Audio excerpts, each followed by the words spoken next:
Despite manga being the main consumable media for otaku culture, in the last few decades there's been an uprise of another type of book, manhwa. The main differences between manga and manhwa include the vertical reading format, colorized pages, Korean publishing, and sometimes being the preferred medium for spicy content. I've recently dabbled into reading manhwa, so here are my underrated manhwa recommendations. Next to a select few of otaku literature, I score Love Tractor a perfect 10 out of 10. I loved every character, every panel, and every piece of dialogue. But be warned, if you choose to venture down the path of Love Tractor, it does include somewhat spicy content. This story follows Sun Yul, a 25-year-old overworked, stressed law student whose family forces him to escape to the countryside. Upon arrival to the rural environment, a series of misfortunate events occur leading to Sun Yul meeting 20-year-old Yi-chan, the tractor-driving youth of the farm. So how would I describe Yi-chan? Imagine someone built like a brick wall and has the biggest, and I mean the biggest, golden retriever energy. Yeah, you thought I was going to say something else. Think personalities like Karlak, Jonathan Joestar, and Ogre, characters that can win over my heart with just a simple wink. This just reminds me how much I love Karlak as a character. She's so perfect. I adore you, you know. I love you too! Oh my god! I've been dying to say that. Not only was this story following the overarching, blossoming romantic relationship, it also had the additional layer of being someone's first romantic relationship and discovering what it's like to have a genuine crush. This layer not only brought innovative wholesomeness, it also allowed a lot of moments of humour. Personally, it reminded me of when I was younger, trying to figure out what affection entailed. It was quite nostalgic reliving those thoughts once again. There were moments throughout this manhwa where other characters tried to pry apart Ham and Yi-chan. In those moments, every fibre of my being screamed at said characters to escape this couple. This relationship is too wholesome to be ripped apart. I mean, just look at them. If these saboteurs had succeeded, I would have reached the same level of anger as Diana ruining Ian's baked Alaska cake on the Great British Bake Off. I know it happened 10 years ago, but it still makes my blood boil today. Manhwa can be easily associated with spicy content, and about 90% of this manhwa is safe to read, but just as a heads up, there are some spicy scenes. Tastefully spicy, rather than explicitly detailed. Think sweet chili sauce, rather than the bomb beyond insanity. Love Tractor isn't just about the romance. From beginning to end, we see Ham and Yi-chan grow as individuals. Ham rediscovers his passion and his reconnection to rural life, and Yi-chan not only discovers love, but learns how to mature from a young adult into an adult. The art style really emphasised the beauty and peace of witnessing the countryside. Sitting on grass, observing nothing but the birds flying, trees bristling in the wind, and the clouds graciously moving across the sky. The insane facial expressions seen in some of the characters really helped bring forward the layer of humour and relatability. It brought a very similar feeling to consuming Delicious in Dungeon whenever the characters reacted to a bizarre slice-of-life situation, especially Linus. Overall, Love Tractor is a fantastically warm and fluffy story that I highly recommend people consume as soon as they can. Please read Love Tractor. It is BL perfection. As mentioned in the Generic Anime podcast, I'm not a fan of thrillers in any capacity. Oxford Dictionary describes thrillers as an action suspenseful play or story, especially a mystery story. With that in mind, I would classify Monster Child as an action manhwa with thriller elements. Now to break down the synopsis.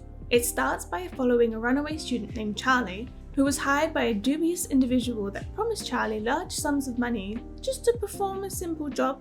Following this dishonest figure, Charlie was led into a locked, sterile, concrete room with just a baby placed in the centre of the room. And you may be thinking, a baby? They can't be dangerous. The only dangerous thing about them is their ear-piercing scream. But Charlie rapidly learns that this is no ordinary baby, but a monster that violently kills its victims. Think Mortal Kombat levels of pulling a spine throughout a mouth, like that kind of violent. Being hit with sympathy for this child, Charlie decides to take things into his own actions. This child is no longer going to be a test subject. He decides to escape with his baby and decides to take care of her and not allow her to live a life of experiments and have people viewing her as a freak. To add to the baby's humanity, Charlie names his child Charlotte. Charlie and Charlotte live their lives as surrogate siblings. Does this suddenly turn into a slice of life? Oh no. Charlotte was a documented experiment who escaped from an underground facility. Therefore, Charlotte and Charlie are continuously fleeing from scientists and mercenaries alike. Not to mention, both learn how to deal with Charlotte's monstrous side effects, such as rapidly aging within 6 months, telepathically communicating with other affected individuals, striking fear into animals with a simple blink, and transforming into a horrific creature that strikes nightmares into foes. You know, all the usual younger sister traits.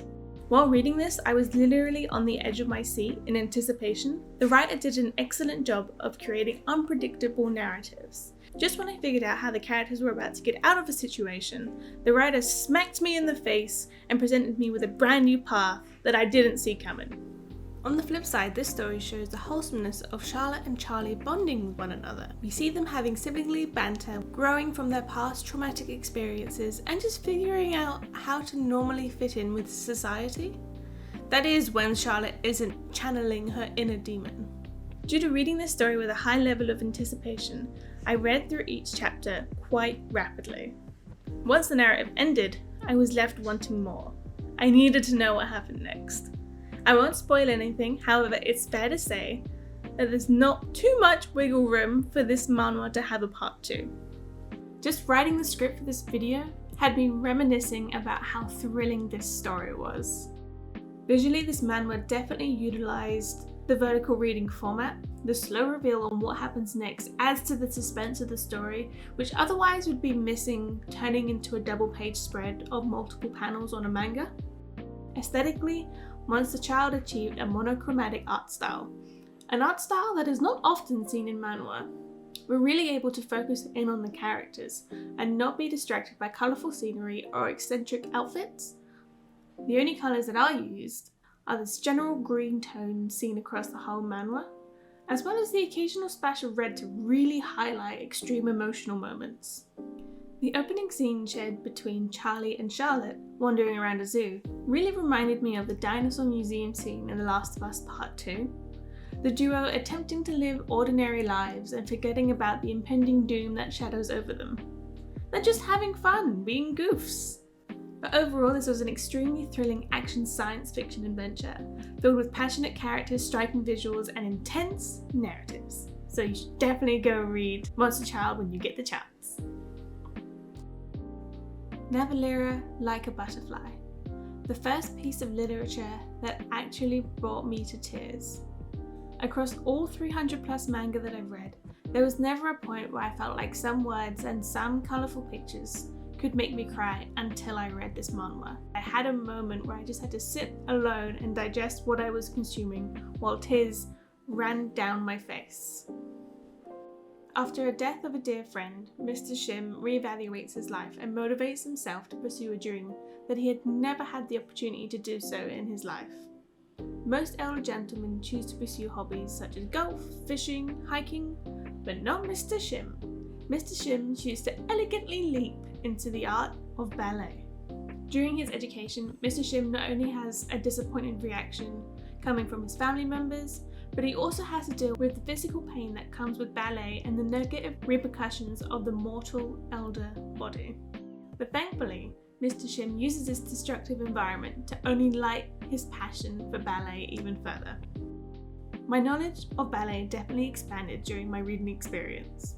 My only previous understanding of ballet is Natalie Portman rapping about her Black Swan role in her hit song Natalie's Rap 2.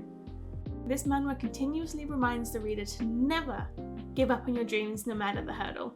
Not to mention there's a beautiful side story of this narrative, showcasing aspiring ballet dancers who have challenging hurdles to overcome themselves, ranging from age, height, disability. It was just generally a wholesome side tale. While reading this motivational pursuit of dreams, I found myself reflecting on my personal adventure when it comes to bringing Bunko to life. There's been an internal saboteur that's always asking, am I too old to be uploading content to YouTube? Would people be engaged with the content I'm making as a mangatuber?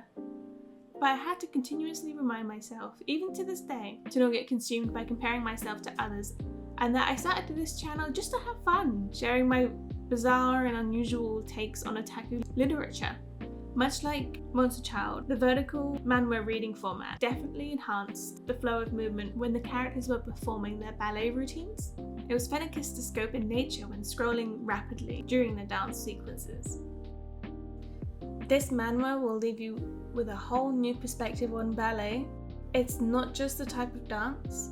Ballet is an art form that uses human bodies to express deep, meaningful emotions. Navillera is such a captivating, beautiful story. I would highly recommend anyone to go read it. There are also bonus chapters after the main story. However, I didn't feel like they contributed much to the main source material, and slightly changed the personality of some characters that were built up over the last 68 chapters. I wasn't too sure how to feel about this bonus narrative, and I felt like without it, I would have scored Navillera a much higher score, but it was still enjoyable nonetheless. Other one, the one with the Sweet guy. Sweet guy, yeah. Sweet that's guy. my fucking favorite, dude. Sweet guy. That's a harem manga. You should Sweet read. guy. Oh my god, you need to read Sweet Guy. It's a 75 chapter manhwa tagged with comedy, drama, romance, and of course, spicy. Fun fact about this manhwa, next to Terraformers and Beastars, it was one of the first piece of otaku content that I consumed. So now, let me paint a picture of the narrative. Ho-sang is your typical antisocial nerd. Enjoying superhero comics, he has a mundane job to keep his hobbies alive, and of course, he continuously gets friend-zoned by the women surrounding him. That is, until one day, he unfortunately gets electrocuted by a faulty appliance sold by a sketchy salesman. This event leads to Ho-sang gaining an unbelievable superpower. And as a superhero fan, Ho-sang probably expects webs to come out of his hands, invisibility, or even super strength. But no. Every time Ho-sang accidentally touches a woman, that woman immediately falls into an erotic stance specifically to Ho-sang. It doesn't matter who the woman is, where the location is, or the current time. They want him, and they want him now. As an inexperienced weeb, I went into this expecting it just to be spicy content. However, I was gladly proven wrong. This slice of life has incredibly captivating characters, bringing new social complexity to Ho-sang's life.